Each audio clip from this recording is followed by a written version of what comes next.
নমস্কার বন্ধুরা, সবাই কেমন আছে? মিলি মণ্ডল ব্লগ চ্যানেলে সবাইকে স্বাগত জানাই। আজকে আমি তোমাদেরকে একটা কথা মানে তোমাদের থেকে জানতে চাই।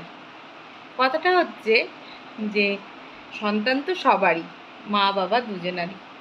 তো যখন মায়ের কোথাও নিমন্ত্রণ থাকে তখন সন্তান অ্যালাউ আছে, সে ছেলেই হোক বা মেয়েই হোক, ঠিক আছে। আর ফ্যামিলি নিমন্ত্রণ তো সবাই যাবে।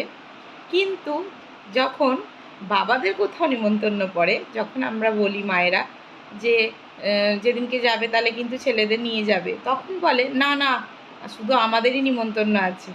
তো মায়েদেরকে বললে তখন কিন্তু যদি নাও বা বলে সন্তানদের যে তুমি কিন্তু আসবে, হ্যাঁ। আর বেশিরভাগ ক্ষেত্রেই মায়েদের বললে বাচ্চাদের বলেই যে তোমার বাচ্চাটাকে নিয়ে এসো। তাহলে বাবাদের ক্ষেত্রে কেন নয়? সন্তান যদি দুজনারই হয় তাহলে বাবাদের ক্ষেত্রে শুধু বাবারা কেন একা যাবে? যখনই বলবো